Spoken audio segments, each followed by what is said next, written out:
Assalamualaikum warahmatullahi wabarakatuh. Sebelumnya perkenalkan terlebih dahulu, nama saya Isma Frida dengan NIM 19030275 kelas MPI 42. Pada kesempatan ini, saya akan memberikan video untuk memenuhi tugas statistika praktikum, di mana saya akan melakukan uji ANOVA dan juga uji regresi. Di mana uji regresi ini terdapat dua jenis, yaitu uji regresi linear sederhana dan juga uji regresi linear berganda. Kemudian kita siapkan terlebih dahulu data yang sudah ada pada Excel, di mana hal yang pertama yang akan saya lakukan yaitu untuk pengujian ANOVA, di mana uji ANOVA ini bertujuan untuk mengetahui perbedaan rata antar kelompok. Pada pengujian ini saya akan memakai data produk dan juga data respon. Kemudian pindahkan ke aplikasi SPSS. Berhubung saya sudah memindahkan data-data tersebut, kita langsung beralih ke variabel view. Untuk bagian produk ini, kita akan menambahkan value-nya, di mana value 1 untuk produk A, value 2 untuk produk B, value 3 untuk produk C. Kemudian, hal yang pertama akan kita lakukan dalam uji ANOVA ini, yaitu dengan mengklik Analyze, kemudian kita pilih Compare Means, lalu kita pilih One Way ANOVA. Untuk dependent list kita akan memilih respon. Untuk faktor kita akan memilih produk. Kemudian kita memilih option, lalu klik checklist untuk bagian deskriptif, homogeneity of variance test, dan juga pilih exclude cases analysis by analysis. Kemudian kita klik continue dan pilih OK. Kemudian kita akan menunggu hasil output yang sudah kita buat tadi. Setelah muncul outputnya, kemudian kita melihat tabel deskriptif ini, di mana kita harus memperhatikan untuk kolom tabel N dan juga kolom tabel mean, di mana produk A ini dengan N30 menghasilkan mean sebesar 4,5667, untuk produk B dengan N30 menghasilkan mean 6,2667, untuk produk C dengan N30 menghasilkan mean 8,033, sehingga dapat ditotalkan N-nya sebesar 90 dan juga mean-nya yaitu 6,2889. Nah, selanjutnya kita akan melihat tabel ANOVA-nya. Untuk tabel ANOVA ini yang harus diperhatikan yaitu nilai pada hasil F hitungnya, yaitu F hitung yang dihasilkan yaitu 97,788 dan DF-nya yaitu 2. Kemudian bandingkan antara F hitung dengan F tabel, di mana saya sudah menyiapkan F tabelnya, bahwa dapat dilihat N yang digunakan yaitu 90. Maka karena rumusnya N kurang 2, jadi N-nya adalah 88. Dimana 88 itu dihasilkan di sini F tabelnya yaitu 3,10. Maka dari itu F hitung dengan F tabel yang tadi yang hasilnya 3,10, maka dari itu F hitung lebih daripada F tabel, sehingga dengan tingkat signifikasi 5%, maka H0 ditolak, yang berarti terdapat perbedaan antar ketiga produk, yaitu produk A, B, dan juga produk C. Selanjutnya, saya akan melakukan uji regresi yang bertujuan untuk mengetahui ada tidaknya pengaruh antara variabel dependen dengan variabel independen. Hal yang pertama, saya akan melakukan uji regresi linear sederhana, di mana pada pengujian ini, yaitu saya akan menggunakan data speed dan juga data distance. Nah, sebelumnya saya sudah pindahkan data tersebut ke aplikasi SPSS. Kemudian langkah yang pertama yaitu kita mengklik Analyze, kemudian pilih Regression, lalu pilih Linear. Kemudian untuk yang dependent kita pilih Distance di sini. Untuk yang independen kita akan memilih speed. Kemudian kita pilih statistik, kemudian kita checklist untuk bagian estimates, kemudian confidence intervals, lalu model fit dengan levelnya itu 95%. Lalu klik continue. Kemudian oke. Tunggu sebentar untuk hasil outputnya. Setelah itu kita akan melihat tabel koefisien,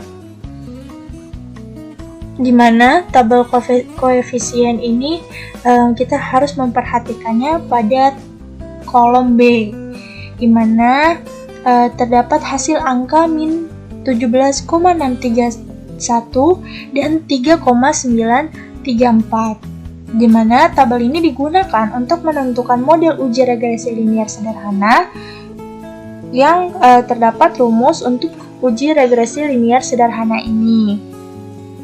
Nah, rumusnya sendiri itu Y sama dengan A plus BX. A-nya itu adalah min 17,631 dan B-nya adalah 3,934. Sehingga dapat dirumuskan menjadi seperti ini. Y sama dengan min 17,631 ditambah 3,934X. Selanjutnya, saya akan melakukan uji dua pihak. Kita kembali kepada output SPSS. Kita akan melihatnya pada tabel ANOVA. Kita perhatikan untuk nilai F hitungnya yang dihasilkan yaitu 91,613 dan DF-nya itu adalah 1. Dan N-nya adalah 50, sehingga rumusnya N dikurang 1, maka hasilnya itu 49. Selanjutnya kita harus membandingkannya dengan F-tabel, di mana F-tabelnya itu 49 dan yang dihasilkan yaitu 4,04. Maka dari itu, F hitung lebih besar daripada F-tabel. Sehingga dengan tingkat signifikasi 5%, maka H0 ditolak, yang berarti terdapat pengaruh yang signifikan antara variabel independen dengan variabel dependen. Selanjutnya, kita beralih pada tabel model summary. Nah, pada tabel ini dapat diketahui seberapa besar variabel X menyumbang untuk variabel Y, di mana nilai R squared-nya itu 0,652, yang berarti variabel speed menyumbang sebesar 0,652 dan sekitar 0,644 dipengaruhi oleh faktor lainnya. Nah, kemudian saya akan melakukan uji regresi linier berganda, di mana terdiri oleh satu variabel terikat dan dua atau lebih variabel bebas.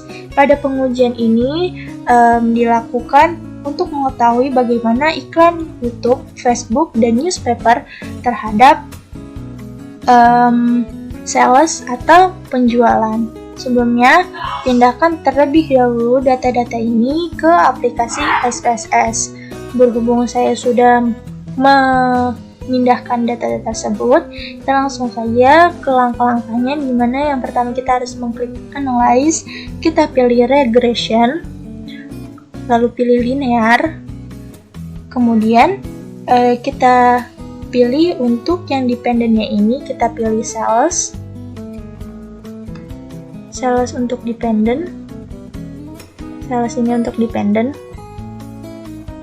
Kemudian yang independennya kita pilih YouTube, Facebook, dan newspaper. Kemudian kita klik statistik, checklist bagian estimates, confidence intervals, dan model fit. Lalu kita klik continue dan OK. Selanjutnya, kita akan melihat hasil output tepatnya pada tabel koefisien. Lihat pada tabel koefisien ini, di mana tabel ini digunakan untuk membentuk model uji regresi linier berganda dengan rumusnya itu Y sama dengan B0 ditambah B1 X1 ditambah sampai dengan BK XK.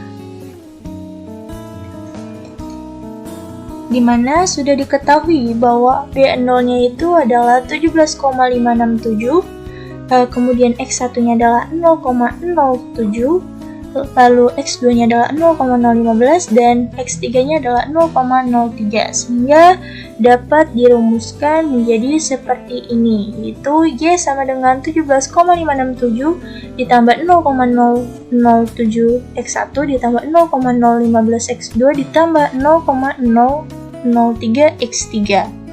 Kemudian kita akan melihat pada tabel ANOVA bahwa nilai F hitungnya itu adalah 0,647 dan hasil signifikasinya itu sebesar 0,5086. Maka dapat disimpulkan bahwa nilai F hitung lebih besar daripada nilai signifikasi, sehingga terdapat indikasi antara iklan YouTube, Facebook, dan juga newspaper bahwa sangat berpengaruh terhadap sales atau penjualan. Lalu, untuk mendapatkan perbandingan antara tiap variabel, kita dapat melihatnya pada tabel koefisien, di mana nilai T hitungnya yaitu untuk YouTube ini adalah 1,300 dan nilai signifikasinya yaitu 0,195, yang berarti nilai T hitung YouTube lebih besar daripada nilai signifikasi. Sehingga pada iklan